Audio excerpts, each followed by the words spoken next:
Hey guys, tonight we are peeling back the heavy, gold-threaded bed curtains of antiquity to peer into the peculiar, often bizarre, and sometimes surprisingly relatable nighttime routines of ancient kings. Imagine, if you will, the immense pressure of ruling an empire, the weight of thousands, even millions of lives resting on your shoulders. Now picture trying to get a decent night's sleep with all that swirling in your head, not to mention the constant, very real threat of assassins' coups or divine displeasure. You're not just any ruler, you're a king, a pharaoh, an emperor, often considered a living god, or at least a direct hotline to the celestial customer service. The air in your royal bedchamber is thick, not just with the scent of exotic incense like kifi or smouldering cedar, but with expectation, with the silent hum of immense power, and perhaps a touch of existential dread. You'd think these rulers had it all figured out, but their nights were often filled with strange rituals, desperate pleas to silent gods, and security measures that would make a modern Secret Service agent blush. Honestly, with some of the things these monarchs got up to before bed, you probably wouldn't survive their night routine, let alone the day job that followed. Forget your weighted blanket and white noise machine, we're talking about things far more elaborate. So, before you get comfortable, take a moment to like the video and subscribe, but only if you genuinely enjoy what I do here. It really does help the channel drift peacefully into the algorithm's good graces, and while you're at it, I'd love to know where you're tuning in from and what time it is for you. It's always fascinating to see our community of night owls and history buffs stretching across the globe. Now, dim the lights, maybe turn on a fan for that soft background hum, and let's ease into tonight's journey together. Our first stop on this nocturnal tour takes us to the sun-drenched lands of ancient Egypt, where the pharaoh, a god-king, prepares for his nightly sojourn into the Duat, the realm of the dead, which he, unlike mere mortals, is expected to navigate and return from, hopefully with some good news for the kingdom. You see, for the Egyptians, sleep wasn't just a biological necessity. It was a perilous journey, a mini-death, and dreams were direct messages from the gods. So the pharaoh's bedtime wasn't merely about winding down, it was about gearing up for a divine encounter. As dusk settles over the Nile, painting the sky in hues of orange and purple, you, as pharaoh, are escorted to your private chambers. These aren't the vast public halls you've spent your day in, but a more intimate, though still grand space. The air is cooler here, perhaps perfumed with lotus or frankincense. Your bed, often made of wood, sometimes gilded with intricately carved legs depicting protective deities, doesn't have a fluffy pillow like you'd expect. Instead, there's a headrest, usually made of wood, ivory or even stone. Sounds incredibly uncomfortable, right? Like trying to nap on a dictionary, but the idea was to elevate the head, perhaps for better breathing, or maybe, symbolically, to keep the royal mind closer to the heavens. Before you even think about reclining, there are rituals. Purification is key. You might be anointed with sacred oils by priests or trusted servants, their hushed chants filling the room. These oils aren't just old spice for the olden days, they're consecrated, imbued with protective qualities. You might also wear specific amulets to bed, perhaps a scarab for transformation and protection, or an ankh for life. The popular dwarf god Bez, often depicted as a rather comically fierce figure, was a common protector of sleep, warding off nightmares and evil spirits. Imagine a tiny, grumpy bouncer for your subconscious. Now, the main event, the dreams themselves. Pharaohs didn't just have dreams, they had state-sanctioned visions. These weren't your average, "Oops, I forgot my homework" stress dreams. These were prophecies, warnings, divine instructions. So, a crucial part of the royal night staff was the Master of the Secret Things, a rather cool job title for a dream interpreter. This was often a high priest, highly educated and presumably highly intuitive, or at least very good at spin. When you awake, your every mumbled recollection of shadowy figures or talking animals would be meticulously recorded on papyrus. Then comes the interpretation, a dream of a clear sky, prosperity, a dream of a brewing storm. Better start appeasing some gods, or maybe your grumpy vizier. Historians still argue whether these interpreters genuinely believed every nuance of their readings, or if they were incredibly skilled political advisors, using the malleable medium of dreams to guide, or even subtly manipulate the pharaoh's decisions. It's a bit like a divine weather forecast, but with significantly higher stakes if you get it wrong. My lord, the dream about the hippo eating your favourite sandals clearly indicates a bountiful barley harvest, or possibly that you should lay off the fig wine before bed. Specific offerings were often made before sleep, perhaps to encourage favourable dreams or to solicit guidance on a particular issue. This might involve dedicating food and drink at a small in-chamber shrine, or reciting specific prayers. Some texts, like the Book of the Dead, which was more of a guide for the actual afterlife, contained spells and incantations that could also be adapted for protection during sleep. Think of it as spiritual malware protection for your nightly journey. One mainstream historical fact is the existence of dream books, like the Papyrus Chester Betty III, which is essentially an ancient Egyptian dream dictionary, listing various dream scenarios and their supposed meanings. Seeing a large cat? Good. Seeing yourself looking in a mirror? Bad. It's surprisingly specific. And let's not forget the more mundane, yet still vital aspects. Security, of course, was paramount. Trusted guards would be stationed outside your door, and perhaps even within earshot. The silence of the palace at night would be punctuated by their soft footfalls, a reassuring rhythm against the chirping of crickets or the distant howl of a desert dog. It's a far cry from just locking the door and setting the alarm. You're not just protecting yourself, you're protecting the living embodiment of Egypt. No pressure.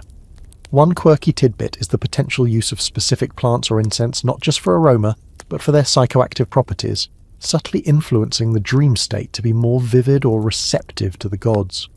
Though direct evidence is scarce, the Egyptians were master herbalists, and it's not a huge leap to imagine them trying to give the divine connection a little nudge. It's like ancient microdosing for divine inspiration. So, as you finally lay your royal head upon that unyielding headrest, surrounded by sacred symbols, protected by chants, and with the weight of an empire's future possibly resting on what your subconscious cooks up, you drift off. Not into a simple, restful slumber, but into a vital, sacred mission. Let's hope you dream of fat cows and full granaries for Egypt's sake, and try not to snore too loudly. You wouldn't want to wake the gods, or worse, your dream interpreter who's probably trying to catch some sleep himself, poor fellow. The sun sets over the Palatine Hill, and Rome, a city of marble and ambition, slowly quiets, though never truly sleeps. You, however, are not just any Roman. You are Gaius Caesar Augustus Germanicus, known to history and perhaps to your exasperated staff as Caligula. Your nights are different. While the Egyptian Pharaoh sought divine messages through sleep, you, in your rather unique imperial style, seem to prefer a more direct pre-sleep consultation.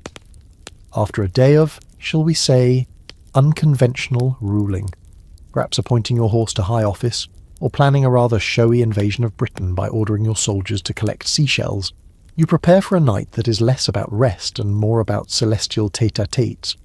Your imperial bedchamber in the Domus Tiberiana is opulent, of course.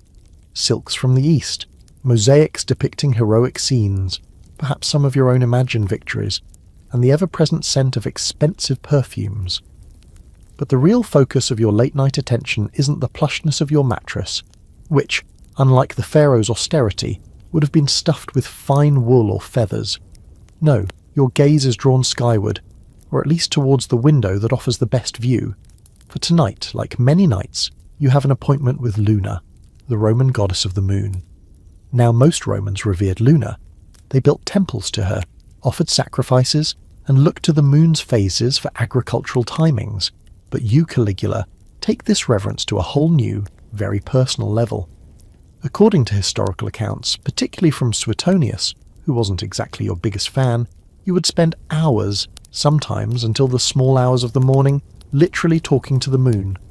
Historians still argue whether this was a sign of genuine religious devotion, albeit eccentrically expressed, a calculated act of political theatre to enhance your divine mystique, or, as many of your contemporaries and later chroniclers suggested, a symptom of profound mental instability. It's a bit like your neighbour who talks to his prize-winning roses, only your rose is a celestial body and you're the most powerful man in the known world. Imagine the scene.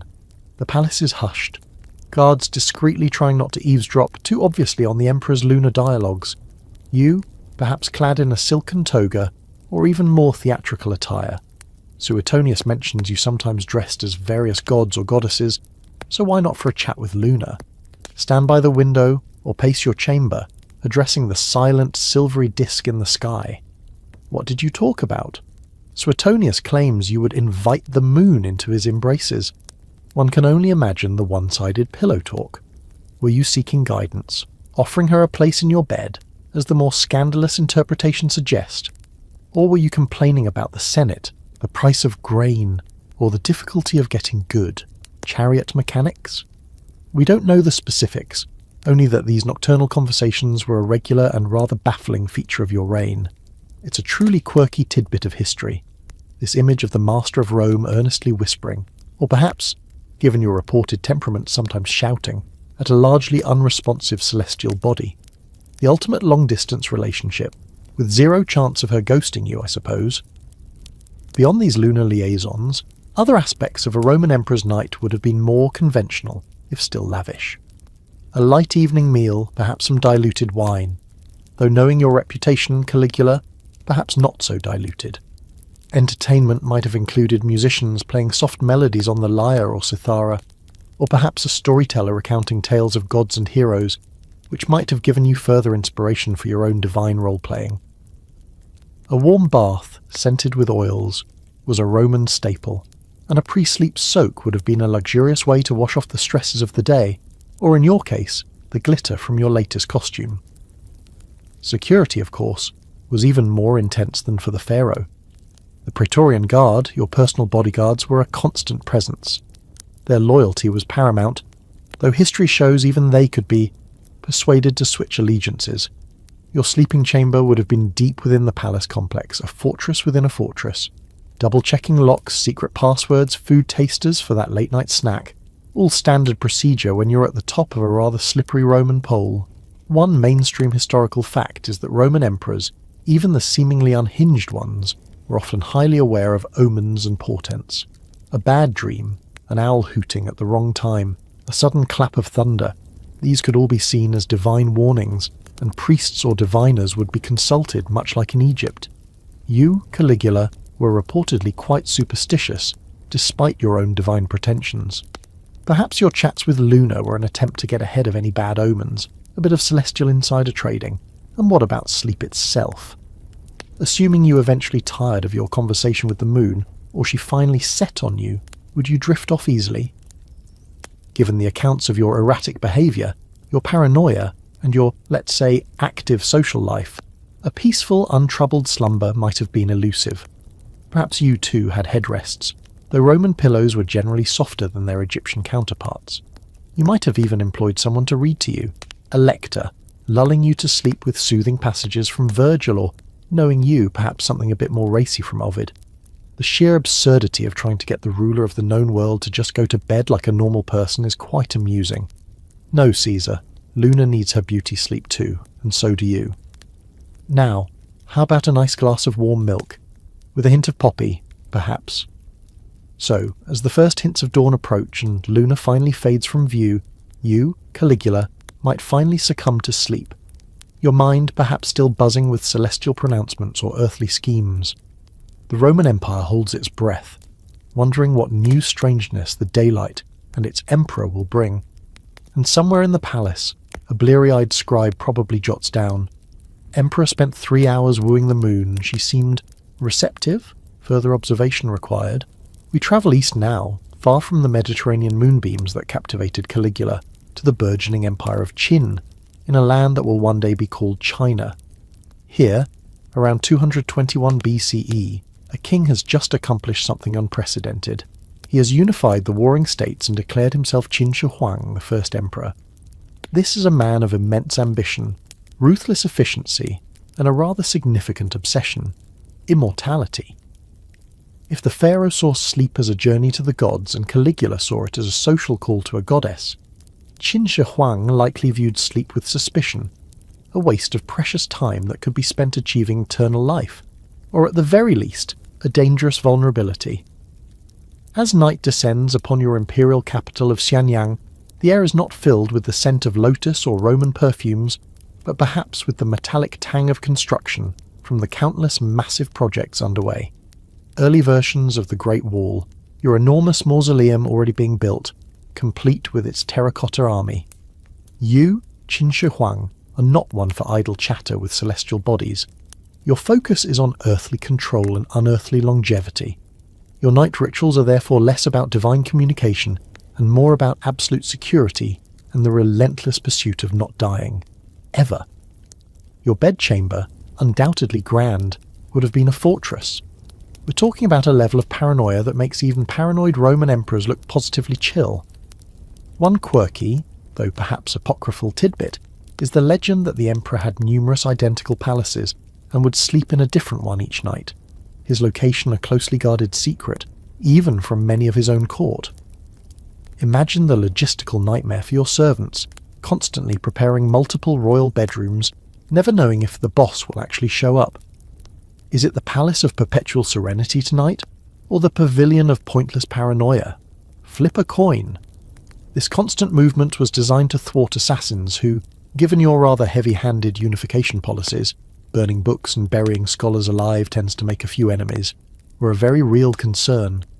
Before you even consider retiring to one of these secret locations, there would be meticulous security sweeps. Guards, loyal to the death, or else, would patrol not just outside, but within the palace complexes. It's said that your inner sanctum was a labyrinth of passages and hidden doors, designed to confuse intruders and allow you a quick escape. You might even have body doubles, further complicating any assassination plots. It's like a real-life game of Where's Waldo, but with significantly higher stakes and more pointy objects involved. Then there's the immortality quest. This wasn't just a passing fancy for you, it was a state-sponsored obsession. Your nights might have involved consultations with alchemists and mystics, all promising elixirs of eternal life. Picture this. Instead of a soothing cup of chamomile tea before bed, you're presented with a murky concoction of jade powder, mercury, or other exotic and likely highly toxic substances. Drink this, Your Majesty. It's guaranteed to make you live forever. Or at least until breakfast if you're lucky. Many of these elixirs contained heavy metals, and historians still argue whether Qin Shi Huang's early death at 49 was, ironically, hastened by these very attempts to prolong his life. It's a cosmic joke of the cruelest kind. So your pre-sleep routine might involve examining reports from expeditions sent to find mythical lands like Penglai Mountain, where immortals were said to dwell, and the elixir of life supposedly grew. You might be dictating orders for the next group of unfortunate souls to be sent on these invariably fruitless quests. Sleep, in this context, is an interruption to the vital work of not dying. One mainstream historical fact is the sheer scale of his tomb complex discovered in the 1970s, with its thousands of life-size terracotta warriors, chariots, and weapons, all designed to protect him and serve him in the afterlife he was so desperately trying to avoid reaching. He was essentially building his own eternal timeshare, fully staffed. What about dreams? While not perhaps seeking prophetic guidance like the pharaohs, it's likely that an emperor so fixated on his own mortality and legacy would have paid close attention to his dreams.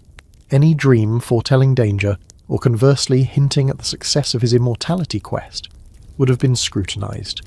He employed court diviners and astrologers, so dream interpretation, albeit with a Qin dynasty spin, probably involving more mercury, would have been part of the nocturnal landscape. A dream of a dragon offering you a peach, Your Majesty. Excellent. That means the elixir is working, or you just really fancy a peach. The actual sleeping arrangements, beyond the secrecy, would have been luxurious by the standards of the time, but perhaps not restful.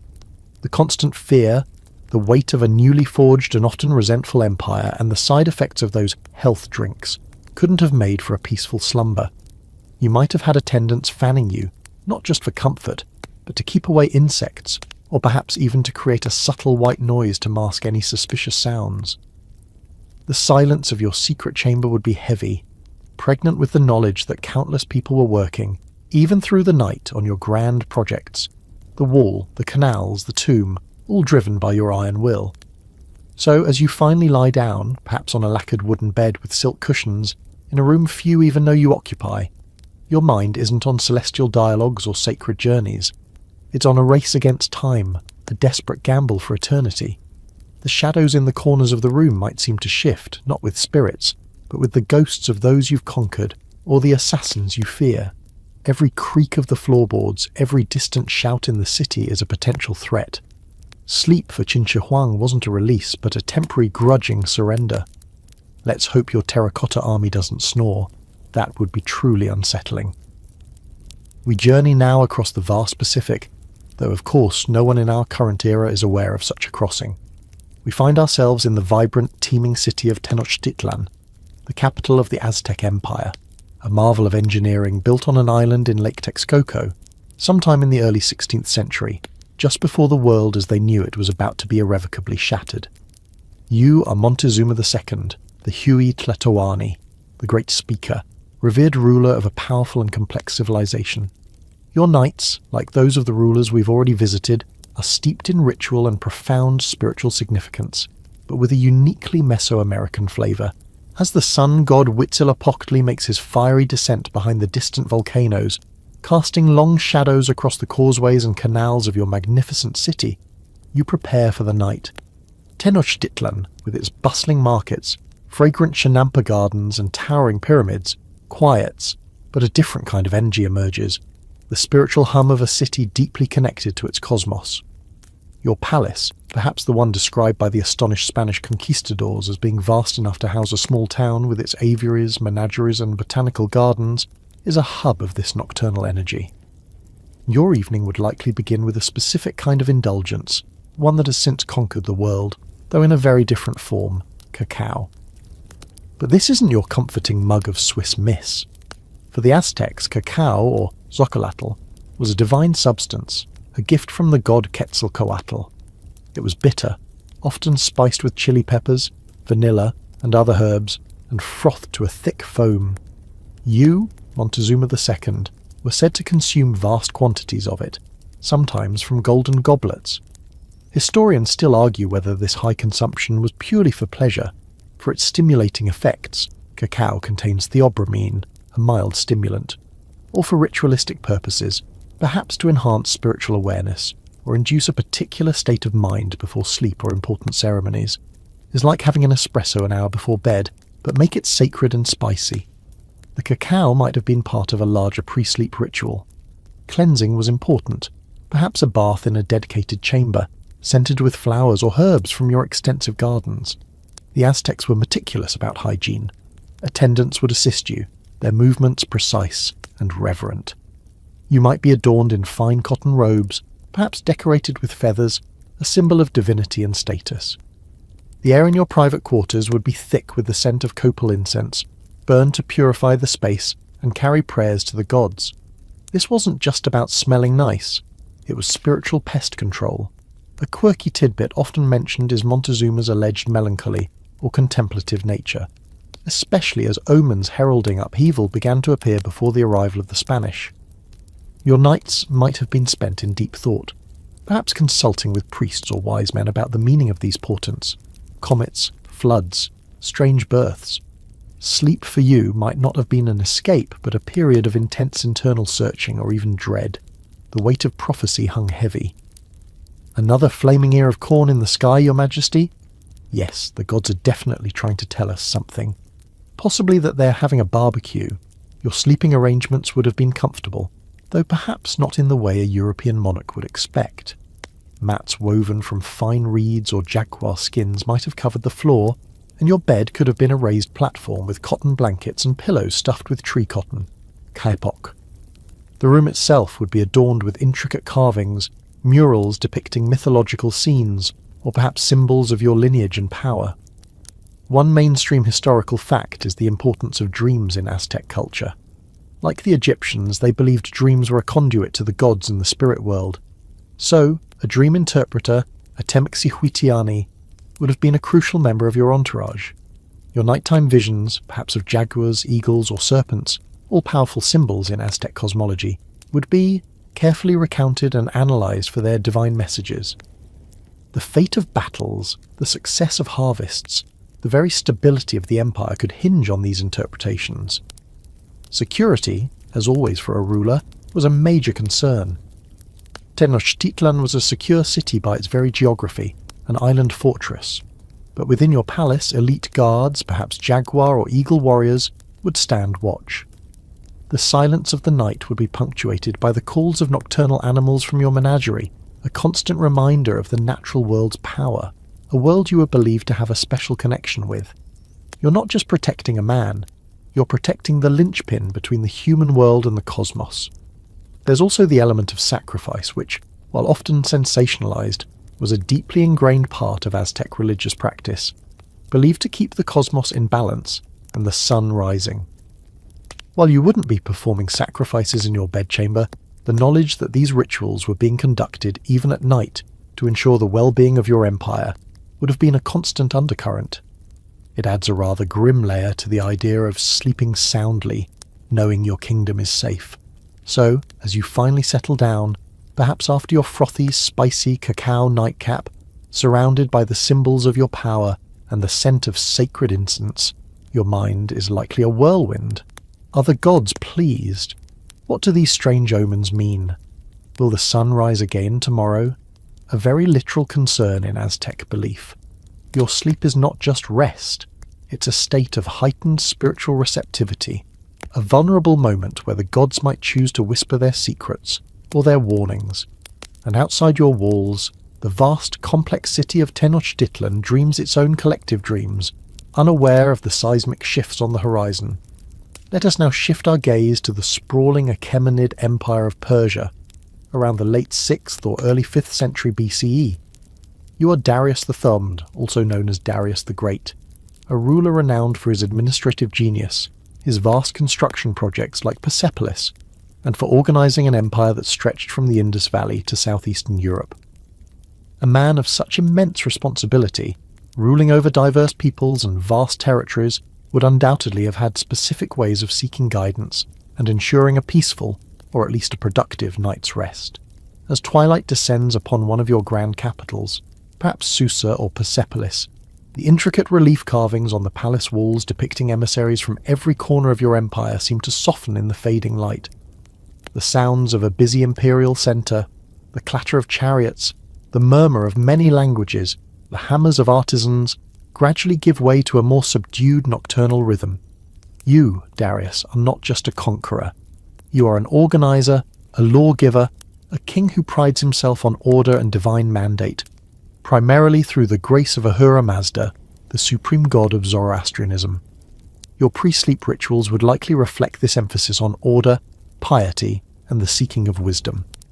While perhaps not as overtly theatrical as Caligula's lunar chats, or as laden with alchemical anxiety as Qin Shi Huang's, your nights would still be imbued with a sense of sacred duty.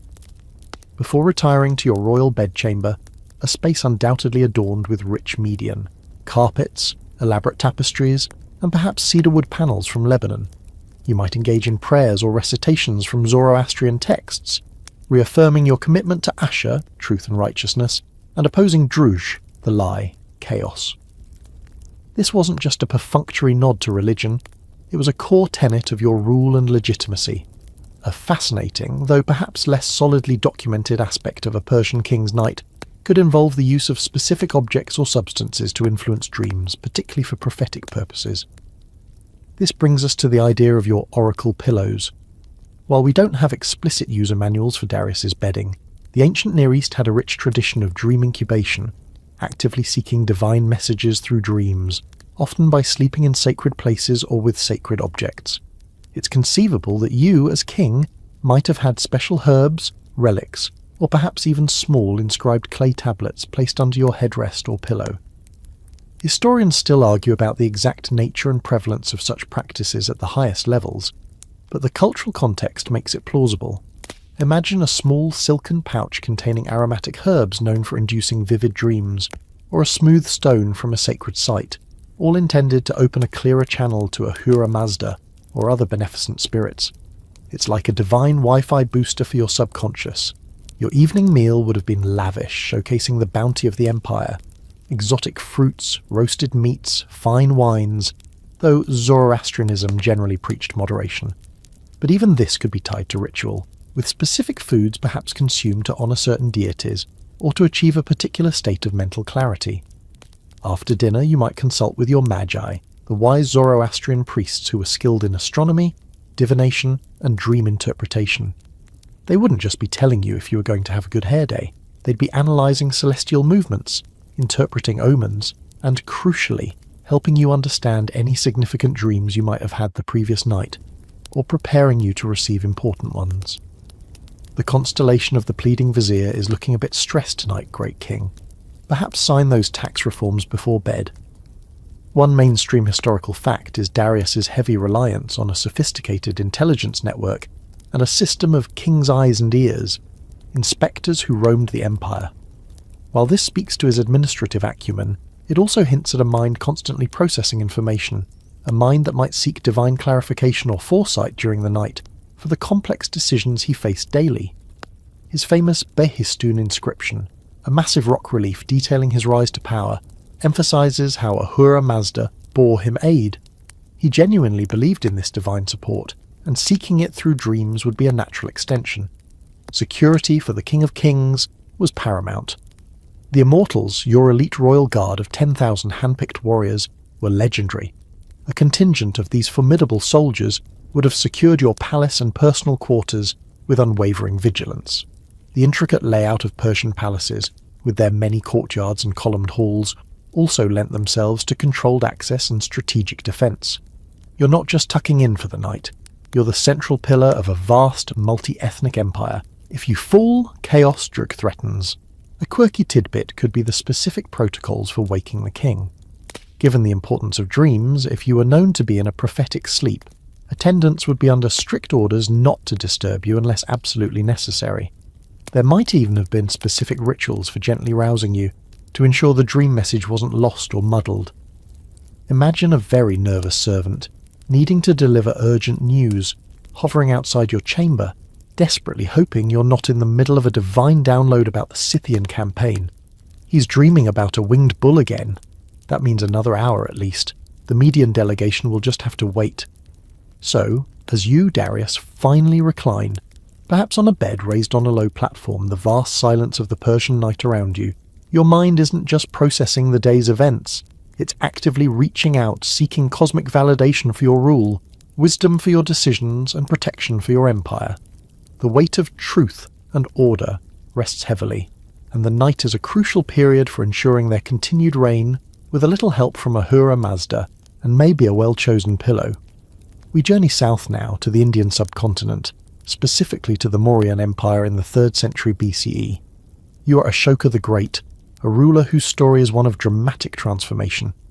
Initially a fierce conqueror, much like his grandfather Chandragupta Maurya, Ashoka experienced a profound change of heart after the bloody Kalinga War. He embraced Buddhism, renounced aggressive warfare, and dedicated his reign to Dharma, a concept encompassing duty, righteousness, and non-violence. This profound shift would have undoubtedly reshaped not just his policies, but his personal life, including his night rituals. As evening prayers and the scent of sandalwood incense drift from monasteries and homes across Pataliputra, your bustling capital on the Ganges, you, Ashoka, prepare for a night that is less about divine prophecy or imperial paranoia, and more about cultivating inner peace and reflecting on your duties as a righteous king. The opulence of the Mauryan court, which Greek ambassador Megasthenes described with awe, would still surround you, but its focus, and yours, has subtly shifted. Your bedchamber, while comfortable and secure, is perhaps less a display of raw power and more a space for contemplation. After your conversion to Buddhism, your pre-sleep routine likely involved practices aimed at calming the mind and fostering compassion. Meditation, a cornerstone of Buddhist practice, would almost certainly have been part of your evening. Imagine yourself, the mighty emperor who once commanded vast armies, now sitting quietly, perhaps on a simple mat, focusing on your breath, observing your thoughts without judgment, and cultivating mindfulness. This isn't about receiving messages from gods in the same way a pharaoh or an Aztec Tlatoani might. It's about understanding the nature of suffering and the path to enlightenment, for yourself and for your people. A quirky tidbit might be that you, once a keen hunter, now found your evening entertainment not in lavish banquets or martial displays, but perhaps in listening to Buddhist monks recite sutras or engaging in philosophical discussions with them. The roar of the crowd replaced by the murmur of wisdom. Your Majesty, Tonight's discourse will be on the impermanence of chariot wheels. Riveting stuff. One mainstream historical fact is Ashoka's famous edicts, inscribed on pillars and rocks throughout the empire, promoting dharma, religious tolerance, social welfare, including medical facilities for humans and animals, and respect for all life. Your nights, therefore, might have involved reviewing these edicts, considering new ways to implement them, or reflecting on their impact.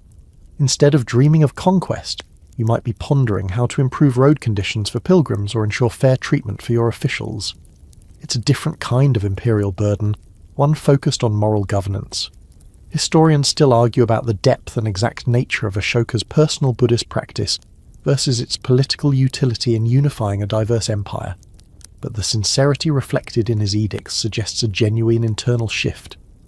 Your evening meal would likely have become simpler, perhaps largely vegetarian, in line with Buddhist principles of ahimsa, non-harming. The lavish feasts of your predecessors might have given way to more modest fare.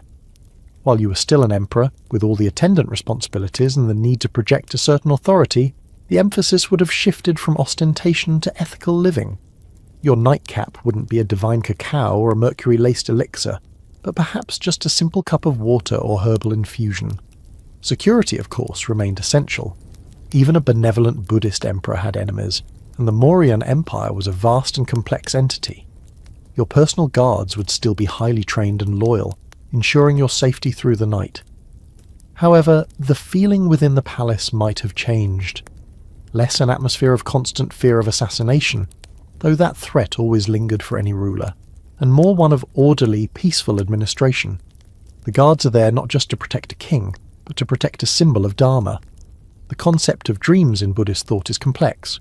While not typically seen as direct messages from a creator god, dreams can be viewed as reflections of the mind state, karmic imprints, or even encounters with other beings in different realms. You, Ashoka, might have discussed significant dreams with learned monks, not for prophecy in the old sense, but for insights into your own spiritual progress or potential obstacles. I dreamt I was chasing a deer, venerable sir, but then I stopped and offered it a mango.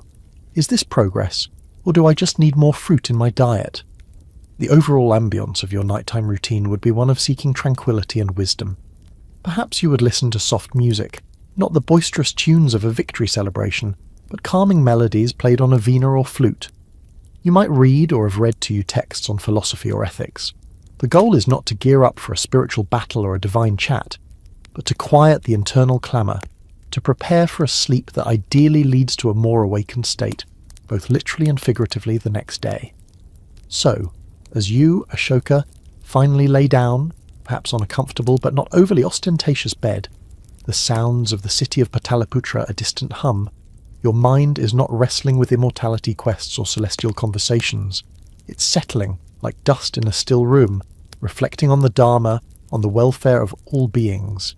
Your sleep is not a journey into a perilous underworld, but a necessary rest for a mind dedicated to building a kingdom of righteousness.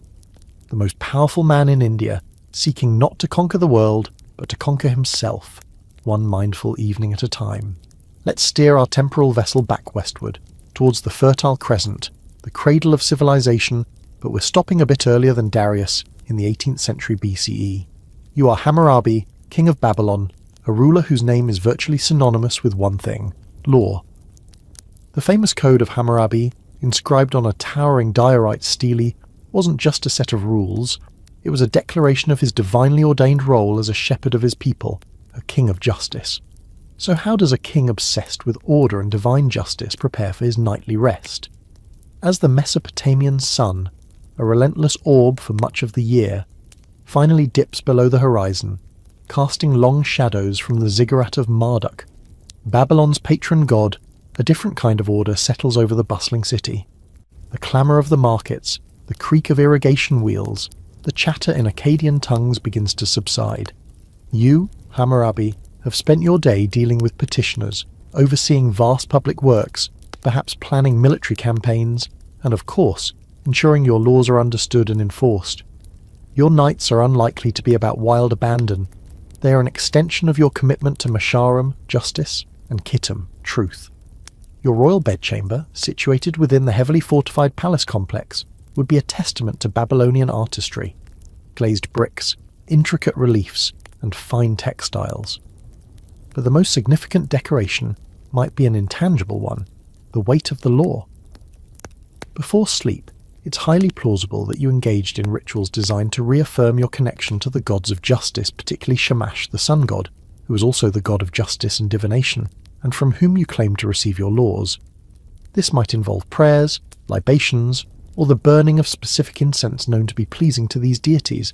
It's about ensuring the divine pipeline of justice remains clear.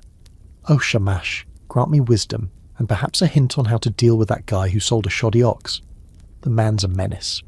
A unique aspect of your pre-sleep routine, and this is where your law-centric persona really shines, could have involved the recitation of legal texts, or specific incantations related to justice and order. While we don't have direct evidence of Hammurabi being read his own top 282 hits before bed, the oral tradition was strong, and the solemn recitation of laws or hymns praising justice could have served multiple purposes: a meditative focus, a reminder of your responsibilities, and a way to symbolically extend the rule of law even into the realm of night and dreams. Historians still argue about the literacy rates in Babylon, even among the elite, but key legal principles or summaries could certainly have been part of such a ritual. Imagine a priest or a trusted scribe chanting, "If a man builds a house shoddily and it collapses, as he shall be put to death. Sweet dreams, O king." It's a rather stark lullaby, but very on brand. One mainstream historical fact is the deep Babylonian belief in omens, divination, and the power of dreams. Hepatoscopy, inspecting animal livers, was a major form of divination, but dream interpretation was also crucial. Your dreams, as king, wouldn't be seen as random firings of neurons, but as potential messages from the gods about the state of the kingdom, impending threats, or the justice of your decrees.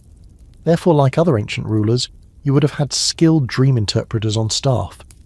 They wouldn't just be looking for generic good or bad signs. They'd be looking for dream symbolism that related specifically to legal matters, social order, or divine approval of your judgments. You dreamt of a perfectly balanced scale, great king. Excellent. The gods approve of yesterday's ruling on the disputed barley field. Or you might just need a new set of scales for the granary. A quirky tidbit relates to the Mesopotamian concern with demons and malevolent spirits, particularly those that might attack during the vulnerable state of sleep. Your bedchamber would have been protected by apotropaic rituals and objects, perhaps lamassu figures, human-headed winged bulls or lions, guarding the entrances, or incantations inscribed on clay tablets placed near your bed. You might even wear specific amulets designed to ward off Lilu, male demons, or Lilitu, female demons, often associated with a figure similar to Lilith. It's not just assassins you're worried about, it's supernatural home invaders.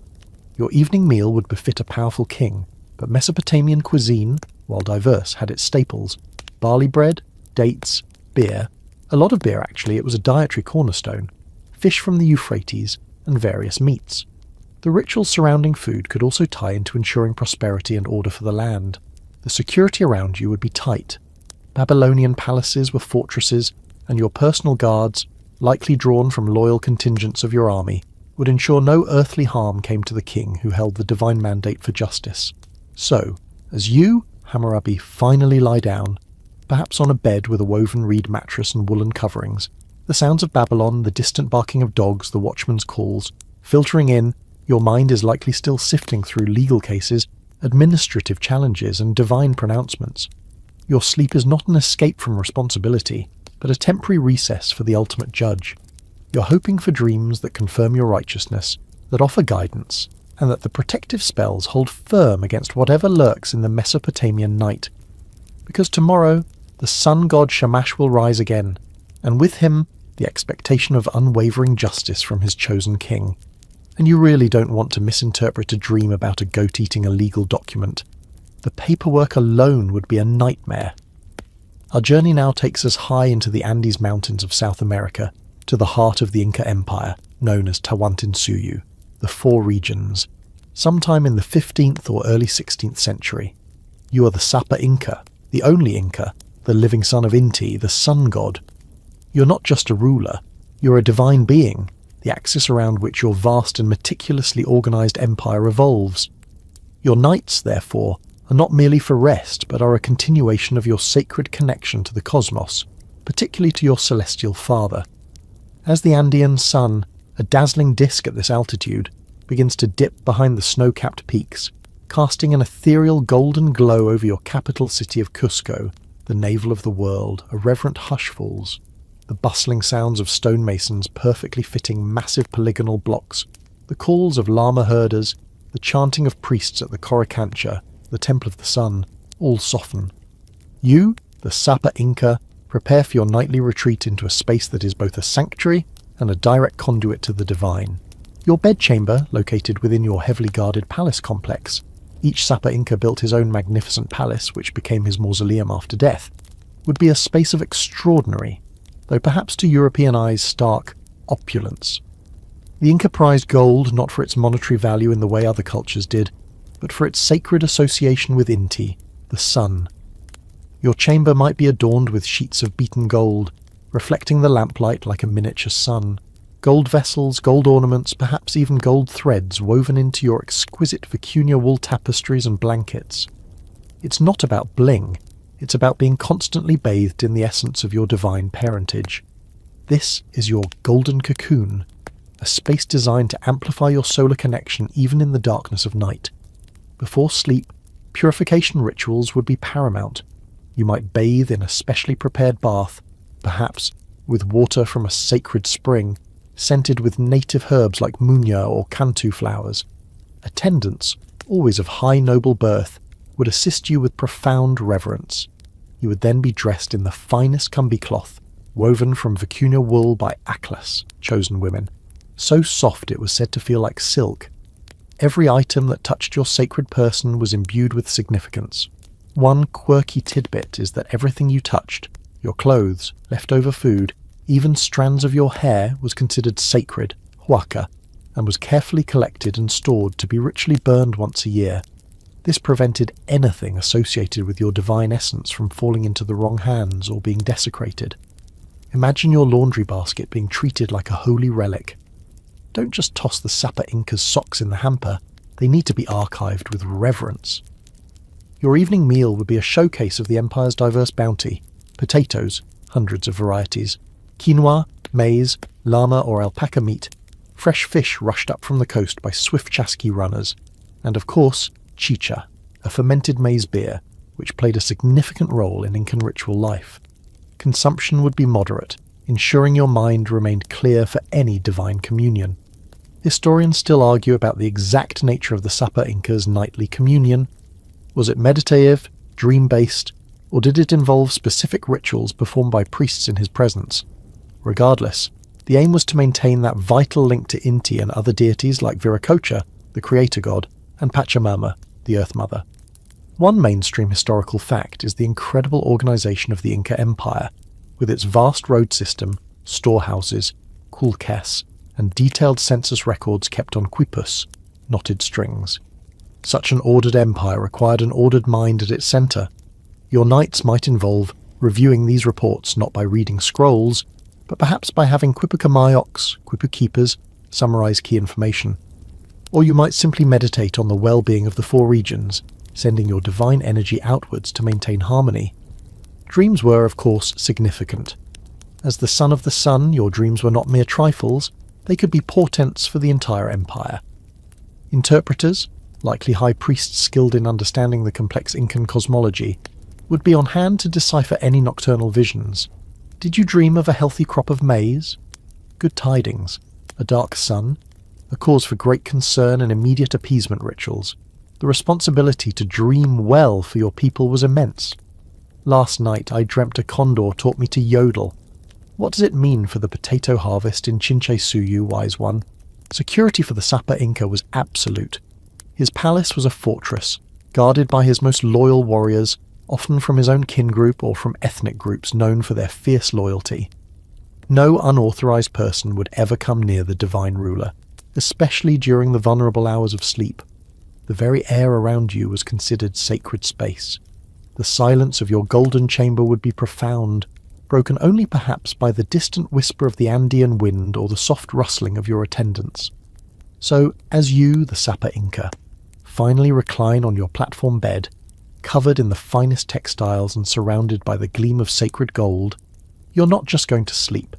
You're entering a state of heightened spiritual connection, a nightly pilgrimage back to your solar father. Your breath is the breath of the empire. Your peace is the peace of the Andes. You are the golden thread that binds heaven and earth, and even in sleep your divine duty continues. Let's hope the gold isn't too cold to snuggle into.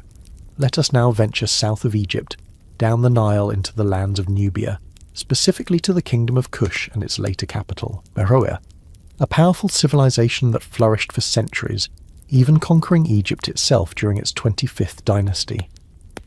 We are focusing on the period when Meroe was a thriving ironworking centre and a major trade hub, roughly between 300 BCE and 300 CE. You're a Candace, or Candace, the Latinized version, one of the formidable queen mothers, ruling queens or queen regents of Meroe. These were powerful women who often governed in their own right, commanded armies, and held immense religious authority. Your nights are not just about personal rest. They're about safeguarding a kingdom and maintaining the divine order personified by a female ruler. As the African sun sets over the savannah and the pyramids of Meroe, distinctively steep and slender compared to their Egyptian counterparts, cast long, sharp shadows, a different kind of energy suffuses your royal city.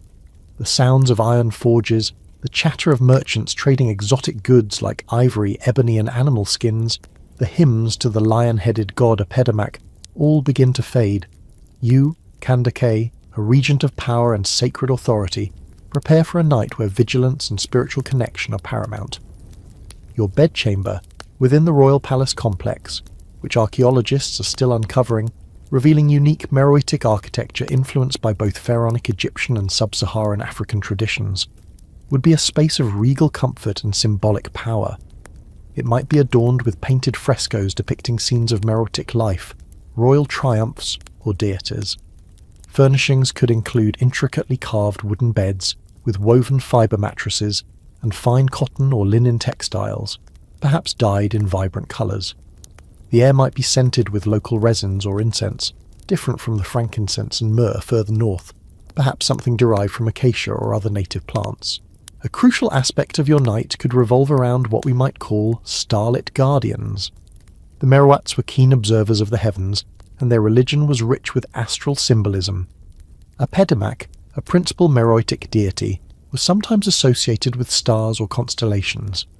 It's plausible that your pre-sleep rituals, or even the orientation of your sleeping chamber, were aligned with specific celestial events or bodies considered protective or empowering for a ruling queen. Historians still argue about the specifics of Meroitic astronomy and its direct application to royal nightly routines, but the general importance of the cosmos in their worldview is clear. Imagine priests or priestesses conducting quiet rites to invoke the protection of these celestial guardians, ensuring no malevolent influence, astral or earthly, disturbs your royal slumber. The Lion constellation is particularly bright tonight, Great Queen. Apedamac watches over your rest. Another form of guardian could have been more literal. The Meroats revered lions as symbols of royalty and power. While you probably didn't have a live lion padding around your bedroom, though who knows, stranger royal pets have existed.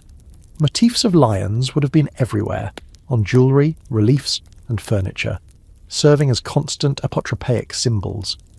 Perhaps there was a belief that the spirits of these powerful animals guarded the Candace at night. One quirky tidbit is the prominent role of women in Meroitic society, far more so than in many contemporary cultures. Candaces often ruled independently or alongside their sons, commanded armies, and were depicted in art as strong, imposing figures. Your night rituals might therefore include elements specifically celebrating female power and lineage, perhaps invoking ancestral queen spirits for guidance and protection. Before sleep, you might consult with priests or priestesses of the local deities, like Apedamac, or the Egyptian-derived Isis and Amun, who were also worshipped in Kush. These consultations wouldn't just be about interpreting dreams, though that was likely important too, but about ensuring the overall spiritual well-being of the kingdom and your continued favour with the gods. Offerings would be made, prayers recited. One mainstream historical fact is the existence of a unique Meroitic script, still only partially deciphered. It's tantalising to think what texts, hymns, prayers or royal chronicles, might have been read or recited in your presence before you retired. Security for a kandake would be robust. Meroe was often in conflict with its neighbours, including Roman Egypt to the north and various desert tribes. Your palace guards would be elite warriors, fiercely loyal to their queen. The layout of the royal enclosure at Meroe suggests a concern for defence and controlled access. You're not just a ruler, you're the embodiment of Kushite sovereignty, a tradition stretching back centuries. Your evening might also involve reviewing reports from trade caravans or military commanders. Meroe controlled vital trade routes, and its wealth depended on this commerce. Staying informed was crucial. You might also be involved in planning construction projects, as the Kandakes were known for their building activities, including temples and palaces. Sleep for you is not an escape from these duties, but a necessary pause to recharge your formidable energies. So, as you Kandake finally recline, perhaps on a bed adorned with symbols of your power and divine favour, the sounds of the African night around you, the distant roar of a real lion, the chirping of insects, the whisper of the wind across the savannah, you are enveloped by a sense of ancient authority and resilience. Your dreams might be of victorious battles, prosperous trade, or conversations with the powerful gods of Kush. You're a link in a long chain of formidable female rulers, and even in the quiet of your chamber, your strength and wisdom guard your kingdom. Let's hope the celestial lions are doing their job well. We now find ourselves in the opulent heart of the Ottoman Empire, in 16th century Constantinople, or, as it's increasingly known, Istanbul. You are Suleiman the Magnificent, the 10th and longest reigning sultan, a period considered the zenith of Ottoman power, artistic achievement, and legal reform. Your knights, as the absolute ruler of a vast empire stretching across 3 continents, are a complex interplay of unimaginable luxury, ever-present political intrigue, and the profound responsibilities of a caliph, the leader of the Islamic world. As the muezzin's call to evening prayer, the Isha, echoes across the minarets of the Hagia Sophia and the newly constructed Suleymaniye Mosque, your grand project, a sense of structured calm descends upon the Topkapi Palace. This sprawling complex, a city within a city, is the nerve centre of your empire, and your private chambers within the harem are its most fiercely guarded sanctum. You, Suleiman, renowned for your poetic talents, under the pen name Muhibi, lover, as much as your military prowess, prepare for a night that is as much about maintaining absolute control as it is about finding personal solace. Your bedchamber, deep within the secluded harem, is a masterpiece of Ottoman design. Iznik tiles, with their vibrant floral patterns in blues, turquoises and reds, adorn the walls. Intricate mother-of-pearl inlay decorates wooden furniture. Rich silk brocades from Bursa and velvets from Italy cover divans and cushions. The air is perfumed with ambergris, musk or rosewater. Yet, beneath this veneer of sensuous luxury lies an undercurrent of constant vigilance. One truly quirky and ingenious tidbit about your nocturnal security is the rumoured existence of whispering walls or listening tubes. These were supposedly secret acoustic channels built into the walls, allowing you, or your most trusted eunuch guards, to overhear conversations in adjacent rooms or corridors. Historians still argue about the extent and effectiveness of such systems, but the paranoia of high-stakes court politics makes such innovations entirely plausible. It's like having a 16th century bugging system ensuring no conspiracy goes unheard, even in the dead of night. Did you hear that, Hafiz? I think the third cook is plotting to use too much saffron in the morning pilaf. Treasonous. Before retiring, you would likely engage in private prayer and contemplation. As caliph, your religious duties were paramount. You might read from the Quran, or discuss theological points with learned scholars from your court. Your evenings might also involve poetry, reading the works of others, or perhaps composing your own verses reflecting on love, power, or the transience of life. This intellectual and artistic side of your nature provided a counterpoint to the harsh realities of imperial rule. One mainstream historical fact is Suleiman's deep love for his wife, Hurrem's Sultan, Roxolane, a former slave girl who rose to become his legal wife and a woman of immense political influence. Your late evenings might involve conversations with her, discussing not just personal matters but affairs of state, as she was one of your closest confidants. The harem itself, often sensationalized in the West, was a complex imperial institution, your household, and the place where future generations of the dynasty were raised. Its intricate rules and hierarchies were all designed to support and protect the sultan. Your passage to your bedchamber would be through corridors guarded by the Kapi Aga, chief white eunuch, and his retinue, and then within the harem proper by the Kislar Aga, chief black eunuch, and his formidable corps of harem guards. Every sound, every shadow would be noted. Security was not just about listening tubes and eunuch guards. Your food and drink would be meticulously prepared and tasted to prevent poisoning, a constant fear for rulers of the era. Your sleeping garments, made of the finest silks or linens, would be fresh each night.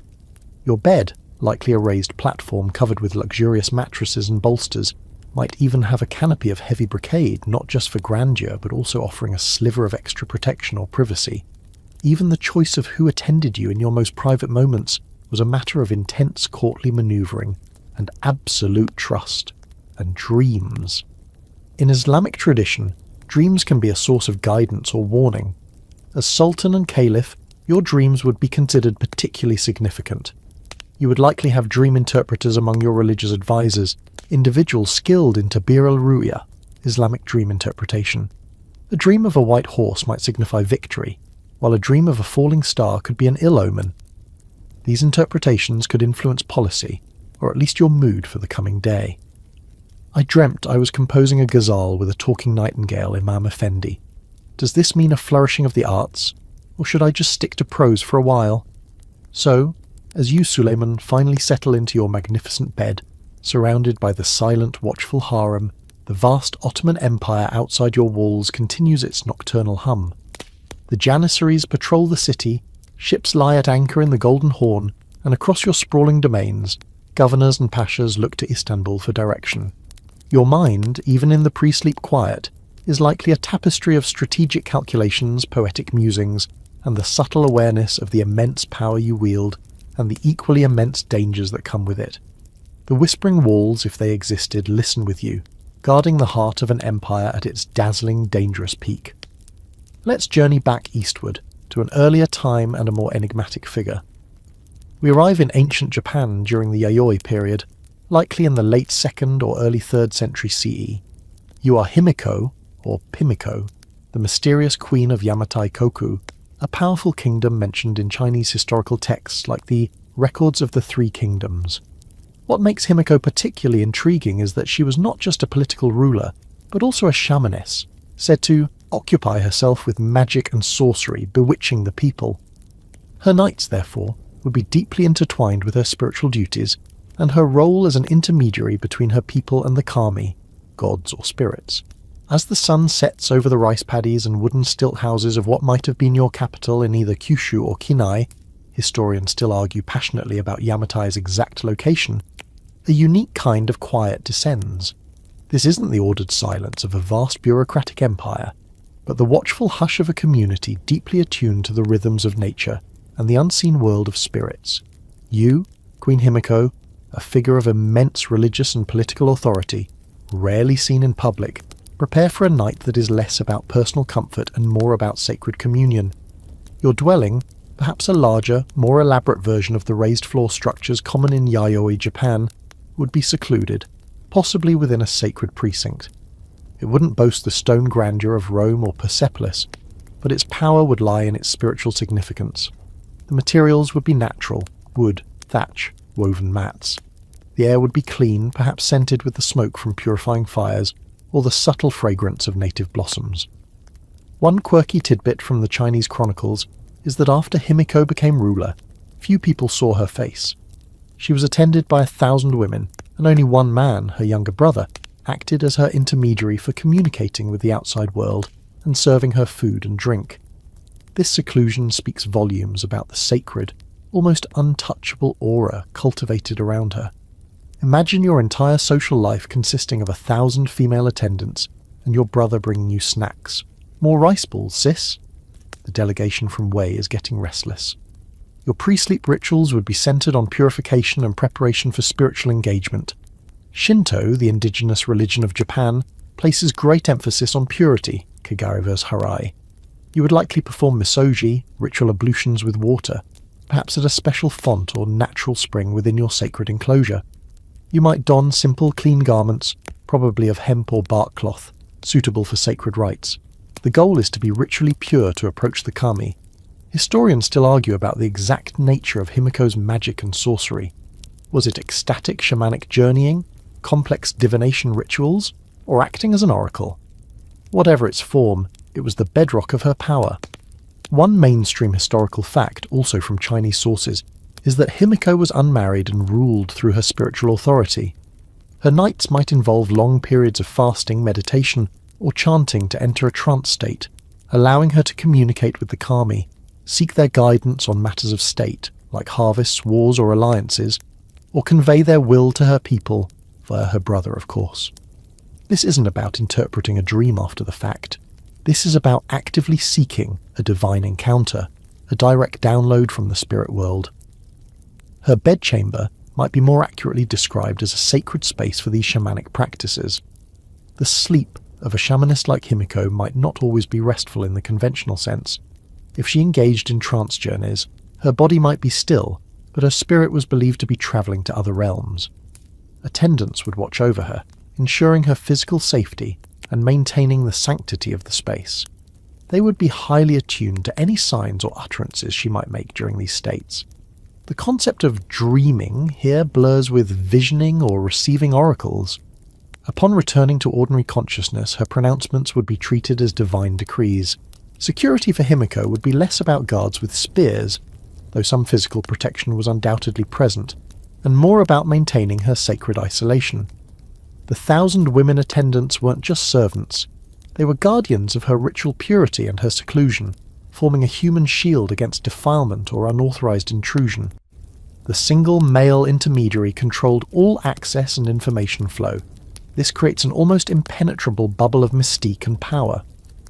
What about personal comforts? Yayoi period dwellings were relatively simple. You might sleep on woven straw mats, tatami precursors, with perhaps a wooden headrest, similar to those found in other parts of Asia. Warmth would come from a central hearth, its smoke filtering through the thatch.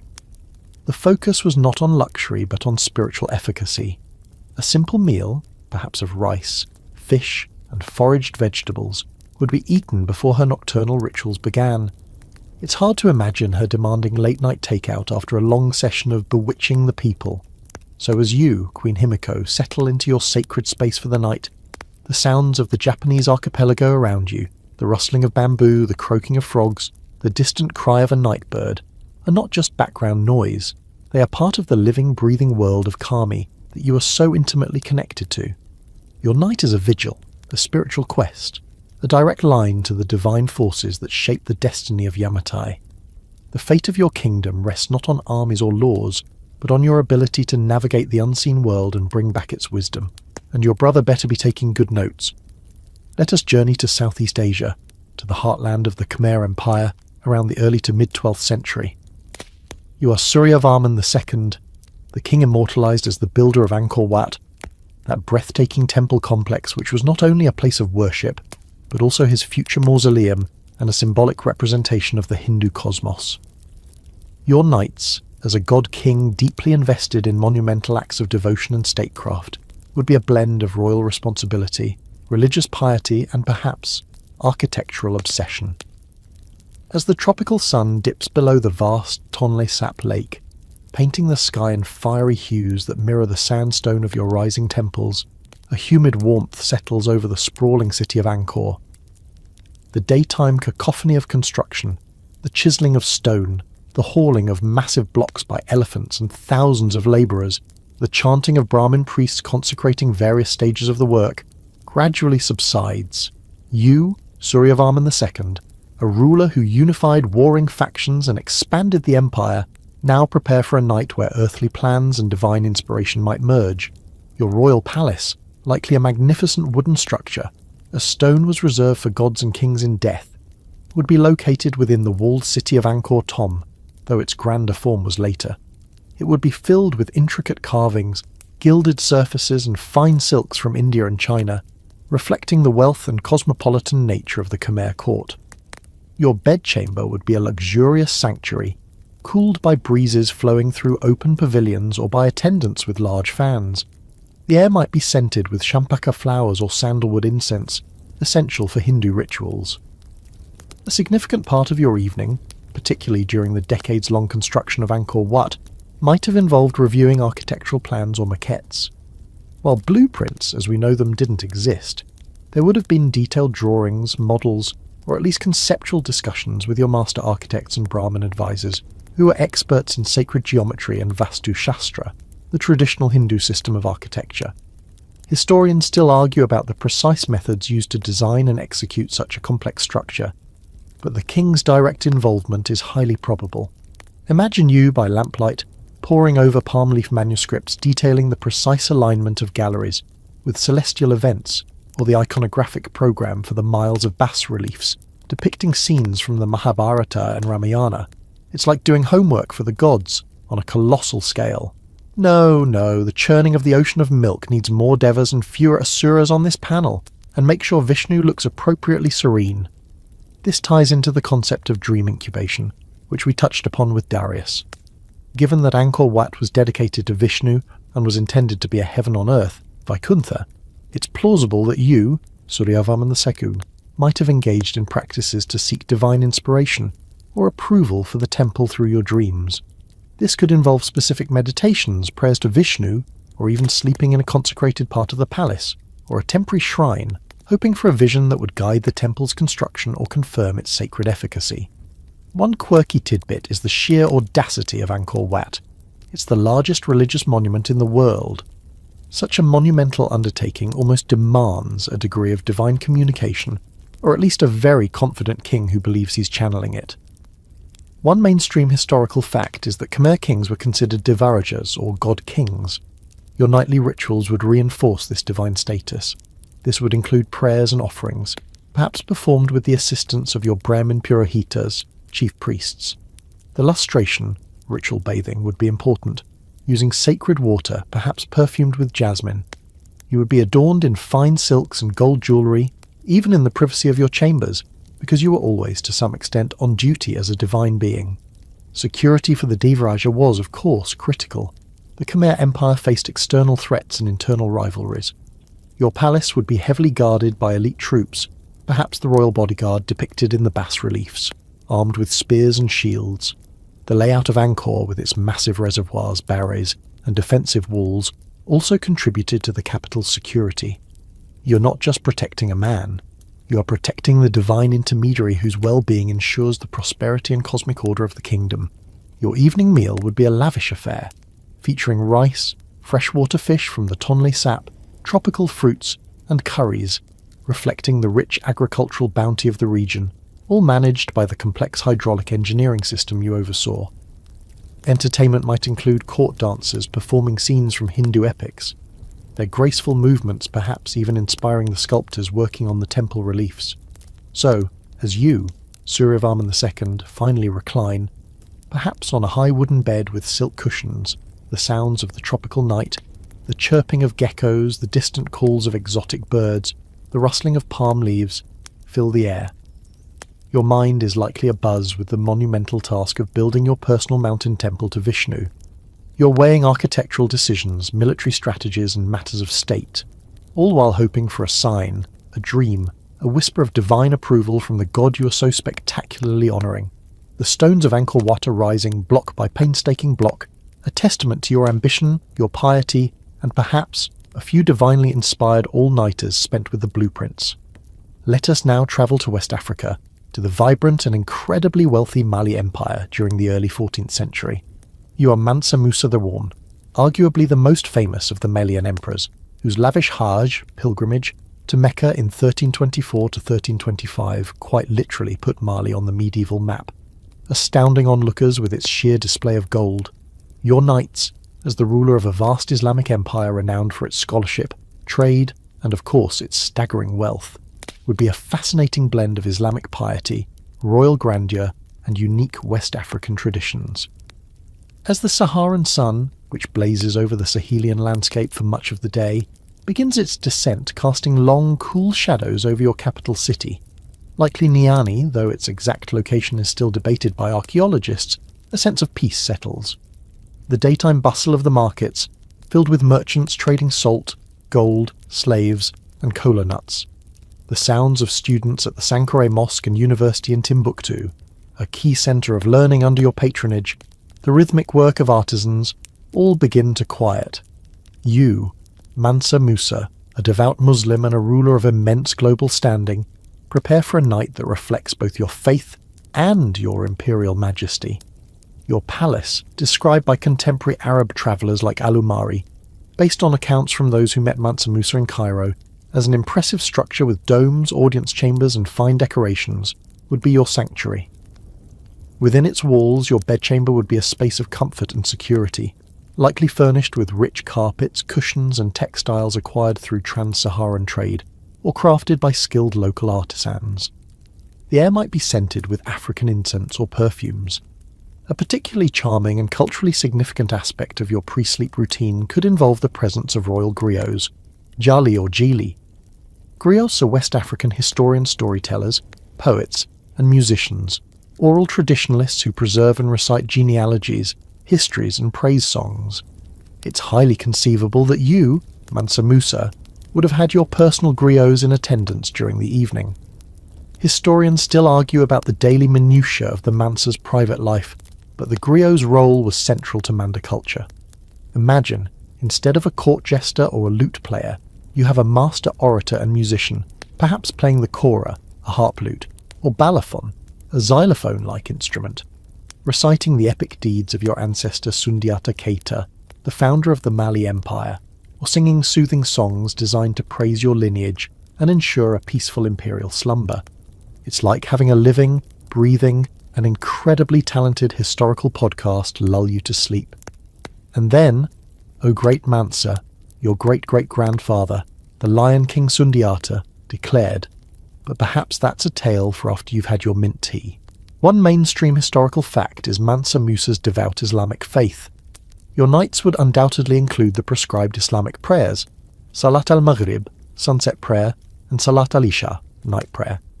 You might spend time in private dhikr, remembrance of God, perhaps reciting Quranic verses or contemplating religious texts. Your famous Hajj demonstrated your commitment to Islam, and this piety would permeate your daily life, including your evenings. You might consult with Islamic scholars from Timbuktu or visiting dignitaries on matters of theology or Islamic law, Sharia, which you work to implement more widely in your empire. A quirky tidbit related to Mansa Musa's wealth is the sheer amount of gold he distributed during his Hajj, so much so that it reportedly depressed the price of gold in Cairo for over a decade. While this speaks to Mali's immense resources, it also hints at a ruler who understood the power of spectacle and generosity. Your evenings might involve reviewing accounts from your treasuries, or planning further acts of patronage for mosques, schools, or charitable causes. Sleep, for you, might be a brief respite from managing an economy literally dripping in gold. Security for the Mansa would be a serious affair. The Mali Empire was vast, encompassing many different ethnic groups and regions. Your palace guards would be elite, loyal warriors, perhaps drawn from specific military corps or trusted lineages. The descriptions of your public audiences, where petitioners approached with great deference, sometimes dusting themselves as a sign of humility, suggest a well-established court protocol designed to protect the Mansa and emphasize his supreme authority. You're not just a king, you're the guardian of a golden age. Your evening meal would reflect the bounty of the Sahel and the trans-Saharan trade routes, grains like sorghum and millet, rice, beef or lamb, dried fruits and honey. You would likely dine with close advisors or family members, though court etiquette would be strictly observed. After your meal, and perhaps your session with the griots, you would retire. Your dreams as a powerful Muslim ruler would be taken seriously. While Islamic dream interpretation is nuanced, significant dreams could be seen as messages or warnings. You would likely discuss any such dreams with trusted religious counselors. I dreamt of a river of gold flowing towards Mecca, Imam. Does this mean I should plan another, even more spectacular Hajj? So, as you, Mansa Musa, finally recline, perhaps on a raised bed covered with fine cotton or leather, the sounds of the West African night, the chirping of crickets, the distant drumming from a village celebration, the soft strumming of a kora from a nearby courtyard, create a unique soundscape. Your mind is filled with the responsibilities of ruling a wealthy, influential Islamic empire. The echoes of your griot's praises, and the quiet hum of your own faith. You are a beacon of African power and piety, and even as you sleep your legend continues to grow, one golden night at a time. Let's return to Egypt, but to a later, very different era, the Ptolemaic kingdom, which ruled from the death of Alexander the Great in 323 BCE until the Roman conquest in 30 BCE. You are one of the Ptolemies, perhaps Ptolemy II Philadelphus, known for his patronage of the arts and sciences, or a later ruler grappling with internal strife and Roman encroachment. Your capital is Alexandria, a cosmopolitan marvel, home to the legendary Great Library and the Museum, a centre of scholarship that drew intellectuals from across the Hellenistic world. Your nights, as a Greek pharaoh ruling over an Egyptian populace, would be a fascinating synthesis of Greek intellectualism and ancient Egyptian traditions. As dusk settles over the glittering harbours of Alexandria, the great Pharos lighthouse beginning its nightly vigil, casting its beam far out into the Mediterranean, the city's vibrant intellectual and commercial life begins to wind down, though it never truly ceases. The chatter in Greek, Egyptian, Hebrew, and a dozen other languages in the bustling marketplaces and symposia softens. You, a Ptolemaic ruler, a descendant of one of Alexander's generals now styled as a pharaoh, prepare for a night where scholarly pursuits might mingle with age-old Egyptian beliefs about sleep and dreams. Your palace complex, likely near the harbour and adjacent to the museum and library, would be a stunning example of Hellenistic architecture infused with Egyptian motifs. Think Greek columns and peristyle courtyards alongside sphinxes and hieroglyphic inscriptions. Your bedchamber would be opulent, filled with fine Greek furniture, Egyptian art, papyrus scrolls, and perhaps even astronomical instruments. The air might be scented with kaifi, that classic Egyptian incense we encountered with the earlier pharaohs. Remember that crocodile dung sunscreen? Probably not in this palace, but the incense stuck around. Or perhaps with rose and myrrh, favoured by the Greeks. A key aspect of your Ptolemaic night, especially if you are a scholarly ruler like Ptolemy II, might involve keeping a detailed dream log, or oneirocriticon. The Greeks, like the Egyptians, placed great importance on dreams, oneiros. Artemidorus of Daldis, who lived a bit later, wrote a famous book on dream interpretation, but the practice was ancient. With the great library at your disposal, filled with texts on every conceivable subject, including divination and dream theory from various cultures, you would have access to unparalleled intellectual resources. Historians still argue about the direct influence of library scholars on the personal dream practices of the Ptolemies, but the environment was ripe for it. Imagine yourself, after waking, dictating your dreams to a scribe, not just the general gist, but specific symbols, colours, emotions. This dream log would then be analysed, perhaps by scholars from the museum or by priests trained in both Greek and Egyptian oneiromancy.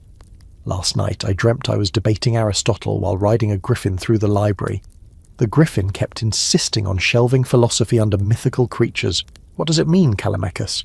One mainstream historical fact is the Serapeum in Alexandria, a grand temple dedicated to Serapis, a syncretic Greco-Egyptian god created by the Ptolemies to unify their diverse subjects. Serapis was, among other things, associated with healing and oracles, and dream incubation was practiced at his temples. While you, as ruler, might not sleep at the public Serapeum, you might have a private shrine to Serapis, or engage in similar incubation rituals within the palace, seeking divine guidance on matters of state, health, or dynastic succession. This blending of traditions is a hallmark of the Ptolemaic era. A quirky tidbit could be the sheer multiculturalism of your dream interpreters. You might have a Greek philosopher analysing your dream through the lens of Platonic allegory, an Egyptian priest comparing it to the papyrus Chester Beatty III. Remember our Pharaoh's Dream Dictionary? And maybe even a Babylonian exile offering Chaldean astrological insights. It's like a United Nations of dream analysis, all dedicated to figuring out what your royal subconscious is up to. The Egyptian says it's a good omen, the Greek says it's an unresolved Oedipal complex, and the Babylonian says I should avoid shellfish for a week. Very helpful, chaps. Security for a Ptolemaic ruler was a complex affair. The dynasty was often plagued by internal family rivalries, sibling marriages and murders were not uncommon, and popular uprisings by the native Egyptian population, not to mention the looming power of Rome. Your palace guard would consist of loyal Macedonian and Greek mercenaries, and perhaps some trusted Egyptian units. The palace itself would be a fortified compound. You are a foreign ruler in an ancient land, and while you might adopt pharaonic titles and imagery, your grip on power could often be precarious. Your evening would include a Greek-style symposium if you were so inclined, reclining on couches, enjoying wine mixed with water in proper Greek fashion, listening to music, poetry, or philosophical debates. Or you might prefer a quieter evening with scrolls from the library, catching up on the latest geographical treatise from Eratosthenes or a new edition of Homer. The intellectual stimulation available was unparalleled. So, as you, a Ptolemaic pharaoh, finally recline on your Hellenistic couch or Egyptian-style bed, the sounds of Alexandria, the lapping of waves in the harbour, the distant music from a banquet, the murmur of scholars working late in the museum, drift through your window. Your mind is a fusion of Greek rationality and Egyptian mysticism. You are pondering military alliances, crop yields, scholarly disputes, and the ever-present need to keep both your Greek and Egyptian subjects content. Your dream log lies ready, and you hope tonight's visions will be clear, auspicious, and perhaps, just perhaps, worthy of a footnote in a future scholarly treatise. Our final nocturnal visit takes us to Judea in the late 1st century BCE, a land simmering with political tension and religious fervour, caught between the waning power of the Hellenistic kingdoms and the rising might of Rome. You are Herod, later known as Herod the Great, the Roman-appointed king of Judea. You are a master builder responsible for lavish projects like the reconstruction of the Second Temple in Jerusalem and the fortress palace of Masada. But you're also a ruler plagued by intense paranoia, familial strife, and a desperate need for legitimacy in the eyes of your often rebellious subjects. Your nights are unlikely to be peaceful. They are more likely a battleground against perceived threats, both real and imagined. As the sun sets over the limestone hills of Judea, casting long, sharp shadows from the newly renovated Temple Mount or your imposing Antonia fortress, a fragile quiet descends upon Jerusalem. The daytime sounds, the commerce in the lower city, the priestly rites at the temple, the tramp of Roman patrols, give way to a watchful stillness. You, Herod, a man of Idumean Edomite ancestry ruling over a fiercely independent Jewish populace, prepare for a night where elaborate security measures are as crucial as any attempt to find rest. Your bedchamber, whether in your Jerusalem palace or one of your many fortified retreats like Masada or Herodium, which you built as your own future tomb fortress, would be the epitome of secure luxury. Think thick walls, easily defensible positions, and multiple layers of guards. Herod was known for his Hellenistic tastes, so the decor would likely include mosaics, frescoes, and Roman-style furniture, but all within a framework of near-impenetrable defence. One quirky, though grim tidbit reflecting your paranoia is the sheer number of family members you had executed on suspicion of treason, including your beloved wife Mariamne and several of your sons. Your nights were likely haunted, not by spirits in the traditional sense, but by the ghosts of your own making fueling your anxieties. Is that the wind howling, or just my executed son Aristobulus IV complaining about the subpar amenities in the afterlife? Hard to tell. Your pre-sleep routine would be dominated by security.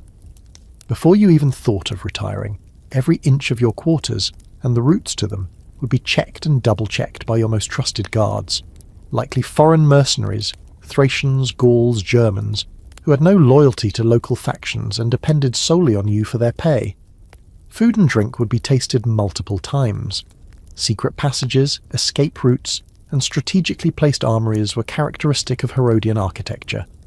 Historians still argue whether Herod's paranoia was a clinical condition or a rational response to the very real dangers he faced from internal plotters, zealot factions, and even rivals within his own sprawling dysfunctional family, probably a bit of both. One mainstream historical fact is Herod's complex relationship with Judaism. While he lavishly rebuilt the temple and generally respected Jewish religious observance, at least publicly, he was also seen by many as a Roman puppet and a violator of Jewish tradition. Your nights might involve attempts to find ways to appease your Jewish subjects, perhaps consulting with more compliant members of the priesthood or Sadducean aristocracy. At the same time, you'd be acutely aware of the undercurrent of resentment and the potential for revolt. What about dreams? In Jewish tradition, dreams can certainly be prophetic or divinely inspired. Think of Joseph or Daniel. Given your precarious position and your constant fear of plots, you would undoubtedly pay close attention to your dreams. Any dream that seemed to foretell danger, betrayal, or even divine displeasure would be a source of intense anxiety. You would likely have advisors, perhaps some with knowledge of Jewish dream interpretation, or even Greek or Roman diviners, to help you make sense of your nocturnal visions. The challenge would be finding an interpreter brave enough to give you bad news, given your track record with those who displeased you. You dreamt a flock of doves turned into vipers and pecked out your crown, your majesty? That means, you'll have a surprisingly good hair day tomorrow. Yes, that's it. Sleep itself must have been a fraught affair. How do you truly rest when you suspect everyone around you, even those in your own bed, might be plotting your demise? You might have employed specific rituals to ward off bad dreams or evil omens, perhaps drawing on Hellenistic magical practices or even trying to adapt Jewish ones, though the latter would be treading on thin ice. The ambient sounds of your fortress palace, the tramp of guards, the clank of weaponry, the desert wind whistling through arrow slits, would be a constant reminder of your besieged existence. You might try to distract yourself with architectural plans for your next grand project, a new theatre, a port city like Caesarea Maritima. Building was one of your passions and a way to project power and Roman sophistication. Or perhaps you would indulge in Roman-style luxuries, a hot bath, a cup of fine wine, though hopefully not too much, lest it dull your senses to danger. But true relaxation would be a rare commodity. So, as you, Herod, finally lie down, perhaps on a Roman-style lectus within a heavily guarded chamber, the silence of the Judean night is not peaceful. It is tense, filled with unspoken fears and the echoes of past violence. Your mind is a fortress, constantly scanning for threats, replaying conversations, second-guessing loyalties. Sleep, when it comes, is likely shallow and disturbed, a brief, uneasy truce in your personal war against a world you perceive as hostile. You are the king who built magnificent monuments, but could not build a fortress against his own nightmares. And so, our journey through the strange night rituals of ancient kings comes to a close. From the dream-weaving pharaohs to the paranoid Herod, each ruler sought to navigate the darkness and the vulnerable state of sleep in their own unique way, shaped by their culture, their beliefs, and the immense pressures of their office. The night for them was never just a simple pause, but a continuation of their reign, in realms both seen and unseen. As these ancient chambers fade and the first light of your own dawn, or the deeper quiet of your own night, begins to settle around you, I hope this glimpse into their nocturnal worlds has been both intriguing and, in its own oddly soothing way, relaxing. Perhaps it makes your own bedtime routine of brushing your teeth and setting an alarm feel refreshingly straightforward. These rulers, with all their power and paranoia, their divine dialogues and desperate elixirs, were, in the end, just trying to make it through the night, much like the rest of us, albeit with significantly more dramatic flair and, usually, a much larger staff. May your own dreams be peaceful, free of imperial anxieties and whispering walls. Our final nocturnal visit takes us to Judea in the late 1st century BCE, a land simmering with political tension and religious fervour, caught between the waning power of the Hellenistic kingdoms and the rising might of Rome. You are Herod, later known as Herod the Great, the Roman-appointed king of Judea. You're a master builder, responsible for lavish projects like the reconstruction of the Second Temple in Jerusalem and the fortress palace of Masada. But you're also a ruler plagued by intense paranoia, familial strife, and a desperate need for legitimacy in the eyes of your often rebellious subjects. Your nights are unlikely to be peaceful. They are more likely a battleground against perceived threats, both real and imagined. As the sun sets over the limestone hills of Judea, casting long, sharp shadows from the newly renovated Temple Mount or your imposing Antonia fortress, a fragile quiet descends upon Jerusalem. The daytime sounds, the commerce in the lower city, the priestly rites at the temple, the tramp of Roman patrols, give way to a watchful stillness. You, Herod, a man of Idumean Edomite ancestry ruling over a fiercely independent Jewish populace, prepare for a night where elaborate security measures are as crucial as any attempt to find rest. Your bedchamber, whether in your Jerusalem palace or one of your many fortified retreats, like Masada or Herodium, which you built as your own future tomb fortress, would be the epitome of secure luxury. Think thick walls, easily defensible positions, and multiple layers of guards. Herod was known for his Hellenistic tastes, so the decor would likely include mosaics, frescoes, and Roman-style furniture, but all within a framework of near impenetrable defence.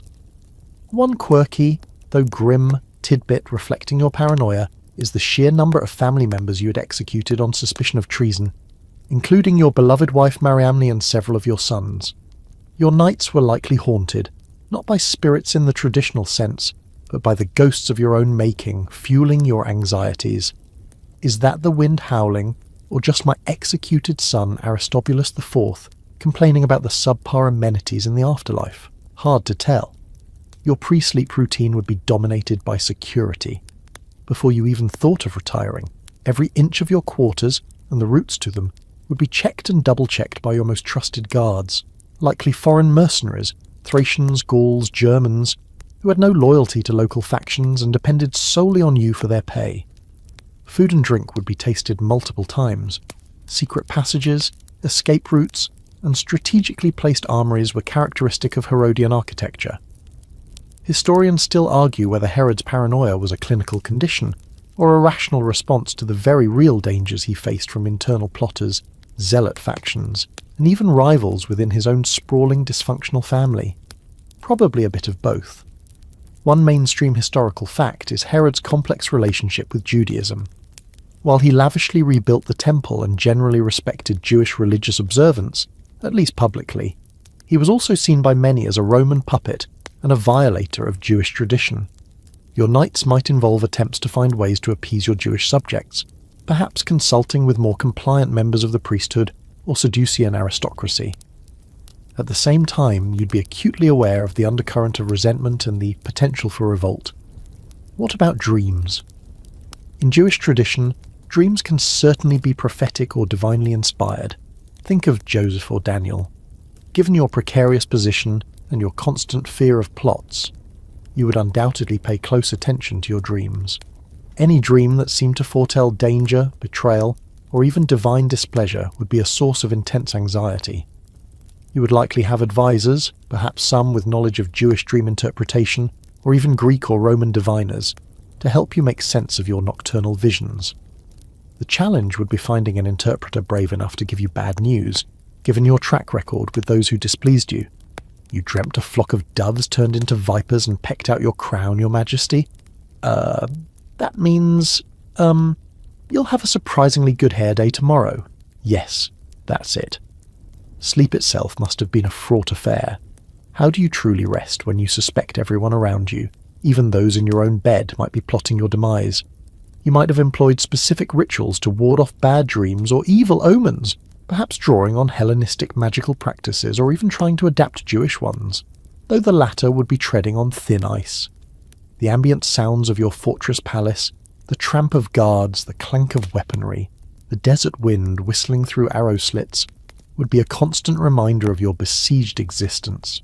You might try to distract yourself with architectural plans for your next grand project, a new theatre, a port city like Caesarea Maritima. Building was one of your passions and a way to project power and Roman sophistication. Or perhaps you would indulge in Roman-style luxuries, a hot bath, a cup of fine wine, though hopefully not too much lest it dull your senses to danger. But true relaxation would be a rare commodity. So, as you, Herod, finally lie down, perhaps on a Roman-style lectus within a heavily guarded chamber, the silence of the Judean night is not peaceful. It is tense, filled with unspoken fears and the echoes of past violence. Your mind is a fortress, constantly scanning for threats, replaying conversations, second-guessing loyalties. Sleep, when it comes, is likely shallow and disturbed, a brief, uneasy truce in your personal war against a world you perceive as hostile. You are the king who built magnificent monuments but could not build a fortress against his own nightmares. And so, our journey through the strange night rituals of ancient kings comes to a close. From the dream-weaving pharaohs to the paranoid Herod, each ruler sought to navigate the darkness and the vulnerable state of sleep in their own unique way, shaped by their culture, their beliefs, and the immense pressures of their office. The night, for them, was never just a simple pause, but a continuation of their reign in realms both seen and unseen. As these ancient chambers fade and the first light of your own dawn, or the deeper quiet of your own night, begins to settle around you, I hope this glimpse into their nocturnal worlds has been both intriguing and, in its own oddly soothing way, relaxing. Perhaps it makes your own bedtime routine of brushing your teeth and setting an alarm feel refreshingly straightforward. These rulers, with all their power and paranoia, their divine dialogues and desperate elixirs, were, in the end, just trying to make it through the night, much like the rest of us, albeit with significantly more dramatic flair and usually a much larger staff. May your own dreams be peaceful, free of imperial anxieties and whispering walls. The echoes of their grand, and sometimes peculiar efforts to find peace in the darkness can now recede, allowing your own thoughts to soften, to quiet, as you drift into a far more tranquil slumber. The weight of crowns and empires is not yours to bear tonight. There are no elixirs to test, no omens to decipher, only the gentle invitation of rest. Let the quiet enfold you, and may your journey into dreams be serene and untroubled.